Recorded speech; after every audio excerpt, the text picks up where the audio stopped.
जहां पर सीएम योगी आदित्यनाथ जनता को संबोधित कर रहे हैं।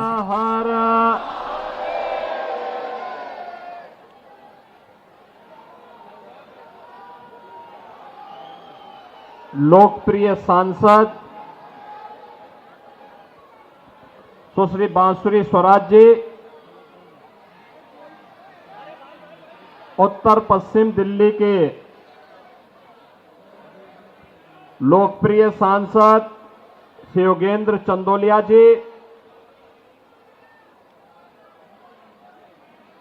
भारतीय जनता पार्टी के राष्ट्रीय महासचिव, करोल बाग विधानसभा क्षेत्र से प्रत्याशी श्री दुष्यंत गौतम जी,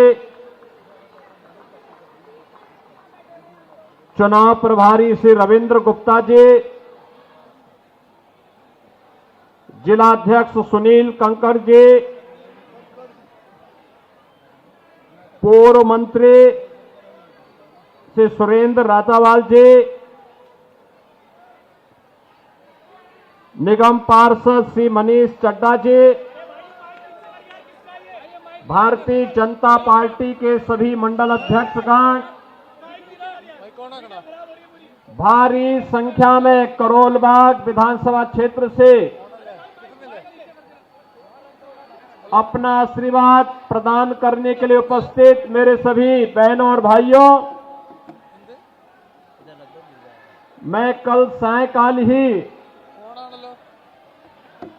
प्रयागराज की धरती से लखनऊ पहुंचा हूं। इस सदी का महाकुंभ इस समय प्रयागराज में चल रहा है। मां गंगा, यमुना और मां सरस्वती के पावन त्रिवेणी के संगम पर पिछले 10 वर्ष 10 दिनों के अंदर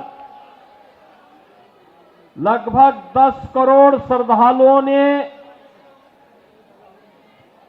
संगम में डुबकी लगा करके वहां पर पुण्य के भागीदार बने हैं। बहनों और भाइयों,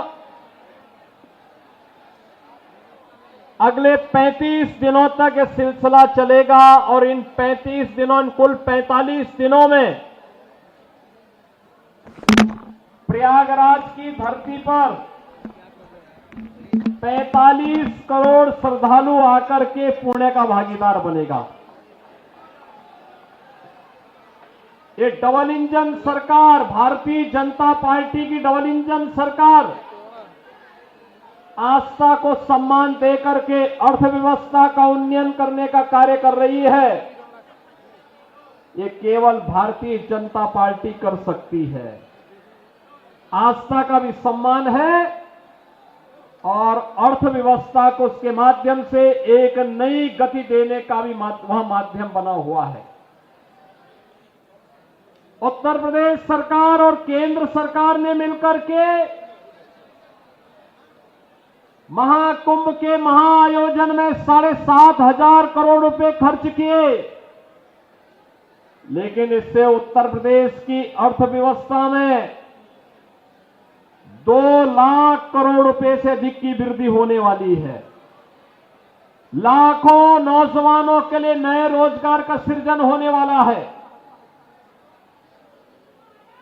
उत्तर प्रदेश के बारे में जनता की धारणा को बदलने वाला है और उत्तर प्रदेश में पर्यटन के एक नए सर्किट के रूप में प्रयागराज, अयोध्या और काशी का दर्शन देश और दुनिया को करने का अवसर प्राप्त हो रहा है। बहनों और भाइयों, अनुमान करिए आज से 10 वर्ष पहले उत्तर प्रदेश के बारे में लोगों की क्या धारणा बन चुकी थी। आज से 7-8 वर्ष पहले उत्तर प्रदेश के बारे में लोग क्या सोचते थे। लेकिन डबल इंजन की सरकार आई और उस सरकार ने वहां पर उत्तर प्रदेश को उसकी पुरातन पहचान दिलाने का कार्य कराया। आज उत्तर प्रदेश में क्या नहीं है, आज वहां पर इंफ्रास्ट्रक्चर के बड़े बड़े कार्य हैं। देश के सबसे ज्यादा एक्सप्रेसवे हैं, हाईवे है, रेलवे का सबसे बड़ा नेटवर्क है, सबसे ज्यादा सिटी में मेट्रो का संचालन हो रहा है। और वहां के स्वच्छता को अगर आप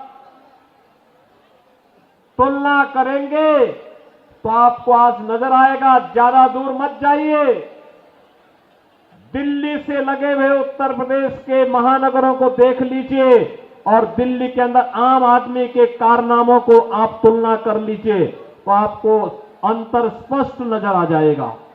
और मैं इसीलिए आपसे कहने के लिए आया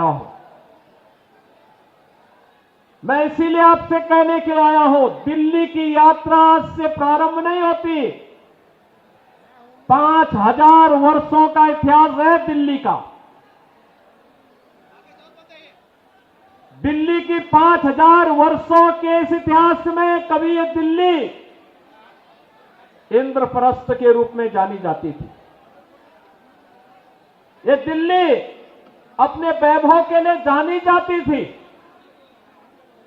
दिल्ली के कार्य आज से 10 वर्ष पहले तक मॉडल के रूप में देखे जाते थे।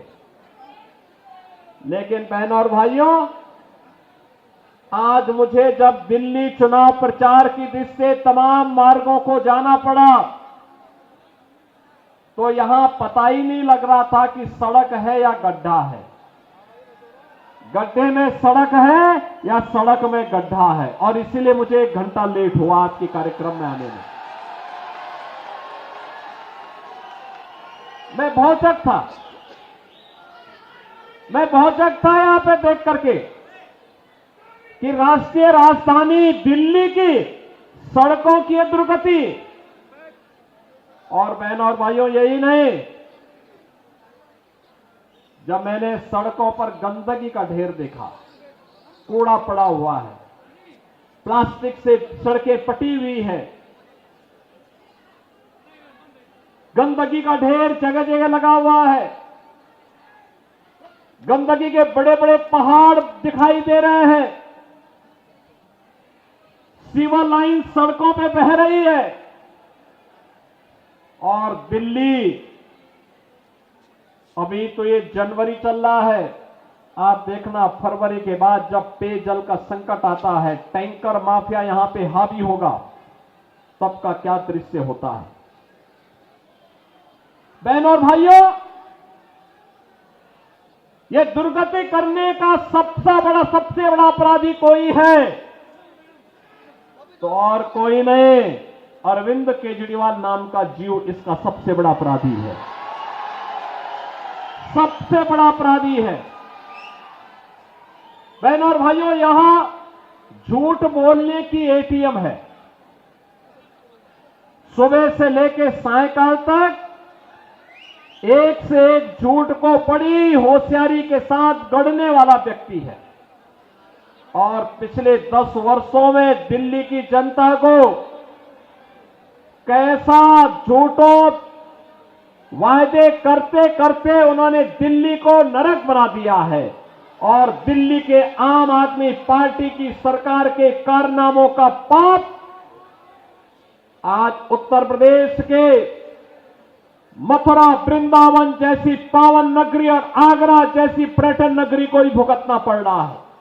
जब यमुना जी का पानी यही दिल्ली में एक नाले में तब्दील हो जाती है, नमामि गंगे परियोजना के माध्यम से एक और गंगा के पानी को प्रधानमंत्री मोदी जी के विजन के कारण, उनके नेतृत्व में अविरल और निर्मल उत्तर प्रदेश के अंदर बना दिया गया। उसका परिणाम है कि प्रयागराज में आप जाएंगे, कल आपने देखा होगा कि उत्तर प्रदेश सरकार का पूरा मंत्रिमंडल, 54 सदस्यीय मंत्रिमंडल ने संगम में डुबकी लगाई। एक साथ आनंद की अनुभूति, पुण्य का लाभ हमने प्राप्त किया।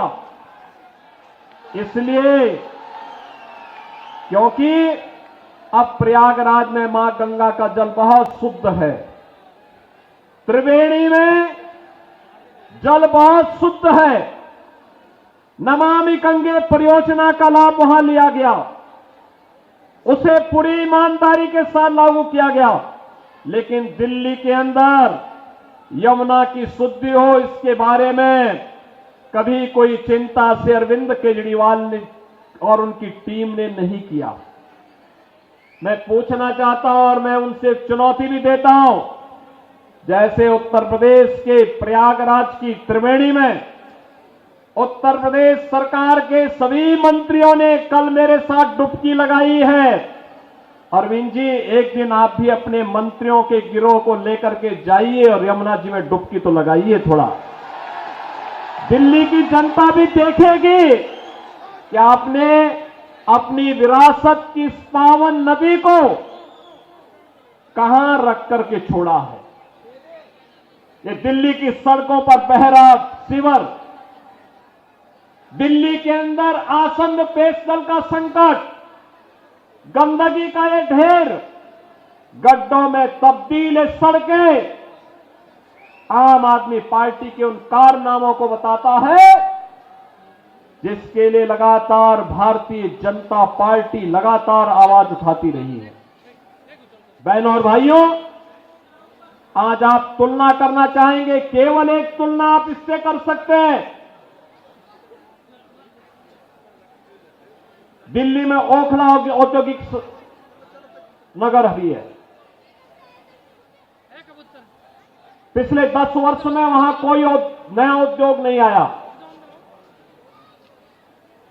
जो उद्योग लगे थे उनको कोई बुनियादी सुविधाएं नहीं मिलती है।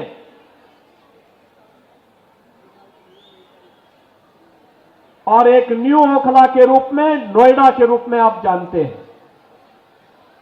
आपने देखा होगा पिछले 8 वर्ष के अंदर नोएडा, दिल्ली से लोग प्लान करके अब नोएडा में बस रहे हैं, ग्रेटर नोएडा में बस रहे हैं। वहां के इंफ्रास्ट्रक्चर को दिल्ली के इंफ्रास्ट्रक्चर से तुलना करिए, जमीन आसमान का अंतर नजर आएगा। वहां की सड़कें, वहां की सुविधाएं, वहां का सिस्टम, नोएडा हो या ग्रेटर नोएडा या फिर गाजियाबाद, अगर इनकी तुलना दिल्ली के अंदर की सड़कों से करेंगे बहनों भाइयों, तो आम आदमी पार्टी स्वयं अपने अंदर झांकने के लिए मजबूर हो जाएगी और इनके सामने प्रश्न करना चाहिए कि एक बिगड़े हुए उत्तर प्रदेश को बदल करके वहां सुविधा संपन्न प्रदेश बनाने का कार्य किया, एक सुरक्षित प्रदेश बनाने का काम किया भारतीय जनता पार्टी की डबल इंजन सरकार ने। आज नोएडा, ग्रेटर नोएडा और उत्तर प्रदेश में निवेश आ रहा है, दिल्ली में निवेश 0। यहां के उद्योग, यहां पर कोई उद्योग लगे, रोजगार का सृजन हो, यहां पे आम आदमी पार्टी ने कभी इसके लिए प्रयास नहीं किया। जो उद्योग चल रहे थे, बंदी के कगार पर पहुंचे, उनको रोकने के लिए कोई प्रयास नहीं किया। इनका तो एक ही उद्योग है, इन्होंने ओखला में और दिल्ली के अंदर हर महत्वपूर्ण स्थलों पर इन्होंने बांग्लादेशी घुसपैठियों को बसाने का काम किया। आपने देखा होगा अभी 2 वर्ष पहले जामिया मिलिया और उसके आसपास के क्षेत्रों में उत्तर प्रदेश सरकार की सिंचाई विभाग की जमीन पर भी इन्होंने, इनके विधायकों ने, इनके पदाधिकारियों ने, इनके पार्षदों ने बांग्लादेशी घुसपैठियों को बसाने का काम किया था। मैंने 2-3 बार बातचीत करने का प्रयास किया कि भाई उत्तर प्रदेश सरकार की जमीन पर मत बसाओ, लेकिन जब इन्होंने जबरदस्ती किया तो मुझे उत्तर प्रदेश से बुलडोजर भेजना पड़ा था उनको हटाने के लिए। और बहनों और भाइयों, मैंने उनको वहां पूरी निर्ममता के साथ अपनी सरकारी जमीन खाली करवाई और फिर उसे बैरिकेड करके उत्तर प्रदेश की पीएसी को वहां तैनाती दे दी है कि भाई अब आप यहां रहिए। दिल्ली की जनता के लिए कोई इंस्टीट्यूशन बनेगा, कोई सुविधा बनेगी, हम वहां पर उनके लिए जमीन उपलब्ध करवाएंगे, लेकिन विदेशी घुसपैठियों के लिए 1 इंच जमीन हम लोग दिल्ली के अंदर नहीं देंगे। बहनों और भाइयों, इन्हें आपकी आस्था का ख्याल नहीं है। आपने देखा होगा 2 दिन पहले मैं भी एक न्यूज पढ़ रहा था, पंजाब से कुछ बहनें आई थी, उन्होंने केजरीवाल जी के घर का घेराव किया और घेराव करते हुए उन्होंने कहा कि पंजाब में जो वायदा किया था आपने 1000 रुपए प्रत्येक महिला को देने के लिए 2 वर्ष हो गए, 1 पाई नहीं मिली है। क्या हुआ वायदा का? और यही वायदा ये दिल्ली की जनता से भी करते रहे, यहां की जनता जनार्दन से भी करते रहे। ये दावा करते हैं कि आप बिजली दे रहे हैं। बहनों और भाइयों, दिल्ली की बिजली सबसे महंगी बिजली है और 24 घंटे बिजली नहीं मिलती है। मैं आपसे कहना चाहता हूं, आप आइए हमारा पश्चिमांचल क्षेत्र, ये मेरठ से लेकर के आपका गाजियाबाद तक की पूरी बिजली पश्चिमांचल विद्युत वितरण उत्तर प्रदेश पावर कॉर्पोरेशन करता है। बिजली मिलती है 5 रुपये 24 पैसे पर यूनिट और दिल्ली में बिजली का रेट है 9 रुपये से लेकर 10 रुपया। अनुमान करिए, हम लोग मेरठ हो या गाजियाबाद 24 घंटे बिजली दे रहे हैं, लेकिन दिल्ली में बिजली की कट बहुत ज्यादा है। पानी नहीं है, जन सुविधाएं नहीं है, लेकिन इन्होंने बांग्लादेशी घुसपैठियों की मदद से यहां पर इनके पार्षद और इनके पदाधिकारियों ने मिलकर के 2020 में किस निर्ममता के साथ दंगा करवाने का काम किया था, कैसे शाहीन बाग में इन्होंने अराजकता और गुंडागर्दी करने का काम किया था। बहनों और भाइयों, मैं तो केवल आपसे एक बात कहना चाहूंगा, आज भारतीय जनता पार्टी की डबल इंजन की सरकारें जिन राज्यों में हैं, उन राज्यों में आप देखिए, वहां आपको स्वच्छ वातावरण मिलेगा, एक सुरक्षित वातावरण मिलेगा, निवेश के बेहतरीन डेस्टिनेशन के रूप में उन राज्यों में एक स्वस्थ प्रतिस्पर्धा आगे बढ़ी है और आस्था का सम्मान इस कदर, विरासत का सम्मान कैसे होना चाहिए, अगर उसके कुछ उदाहरण देखने हो तो काशी में आइए, काशी विश्वनाथ धाम आपको देखने को मिलेगा। आप अयोध्या में आएंगे, 500 वर्षों का इंतजार समाप्त हुआ, एक नई अयोध्या के दर्शन होंगे। हर व्यक्ति अभिभूत होता है जब अयोध्या जाता है, उसको लगता है जैसे त्रेता युग में भगवान प्रभु राम के उस समय के अयोध्या का दर्शन कर रहे हैं। अयोध्या में वह स्थिति आज हम सबके सामने है। प्रयागराज महाकुंभ के दर्शन हो रहे हैं। आप उत्तराखंड में जाएंगे, केदारपुरी के दर्शन करेंगे, भव्य और दिव्य केदारपुरी। मध्य प्रदेश में जाएंगे तो बहनों और भाइयों, महाकाल का महालोक के दर्शन वहां देखने को मिलते हैं। ये डबल इंजन सरकार की ताकत है और डबल इंजन की सी सरकार की ताकत का एहसास कराने के लिए, आपको आह्वान करने के लिए कि दिल्ली के अंदर डबल इंजन की सरकार बनाओ, बुनियादी सुविधाओं भी पाओ और दिल्ली को फिर से इंद्रप्रस्थ बनाने की दिशा में अग्रसर होइए। दुनिया की सुंदरतम नगरी बनने का गौरव इस दिल्ली को प्राप्त होना चाहिए, राष्ट्रीय राजधानी को प्राप्त होना चाहिए। यहां रहने वाली 3 करोड़ की आबादी को भी बुनियादी सुविधा प्राप्त करने का अधिकार होना चाहिए। अच्छी सड़कें मिले, पब्लिक ट्रांसपोर्ट की बेहतरीन सुविधा प्राप्त हो, शुद्ध पेयजल की सुविधा हो, स्ट्रीट लाइट मिले, पेयजल की सुविधा यहां के नागरिकों को प्राप्त हो, शुद्ध पेयजल हो, सीवर लाइन व्यवस्थित तरीके से बिछाई जाए।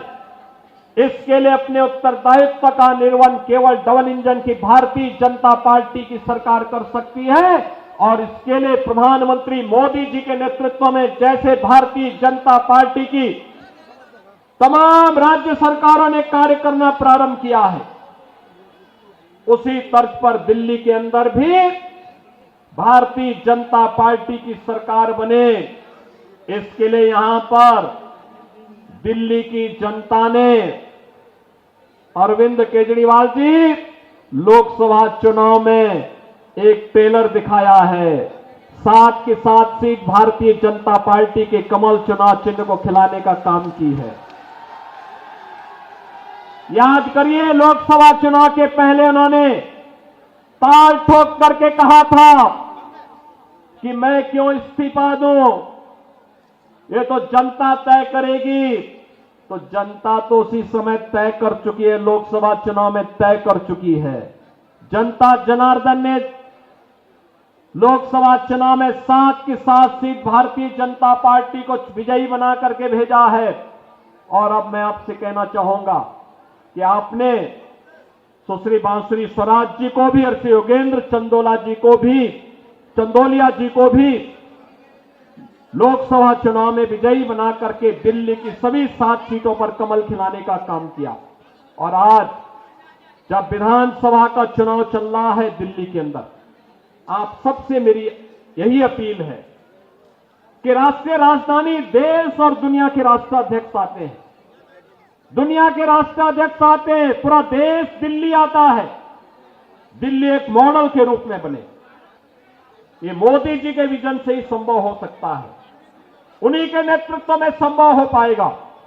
मोदी जी के नेतृत्व में देश के अंदर अलग अलग राज्यों में एक स्वस्थ प्रतिस्पर्धा आगे बढ़ी है, विकास की, निवेश की, रोजगार की, सुरक्षा के नए नए मॉडल अपनाए जा रहे हैं। और उसी मॉडल के लिए मैं आपका आह्वान करने के लिए आया हूं। दिल्ली के अंदर भी वह मॉडल डबल इंजन सरकार की भारतीय जनता पार्टी की सरकार बनने से ही संभव हो सकता है। और उस मॉडल के लिए भारतीय जनता पार्टी ने इस करोल बाग विधानसभा क्षेत्र में अपने राष्ट्रीय महासचिव श्री दुष्यंत गौतम जी को उतारा है। दुष्यंत जी के पास सार्वजनिक जीवन का एक लंबा अनुभव है, संगठन का एक लंबा अनुभव है। राष्ट्रीय महासचिव के रूप में, तमाम राज्यों के प्रभारी के रूप में वे कार्य कर रहे हैं। और आज करोल बाग के अंदर वे आज विधानसभा का चुनाव लड़ने के लिए और करोल बाग को उसका पुराना वैभव उपलब्ध कराने के लिए, पुराना गौरव उपलब्ध करवाने के लिए वे आज आपके बीच में उपस्थित हुए हैं।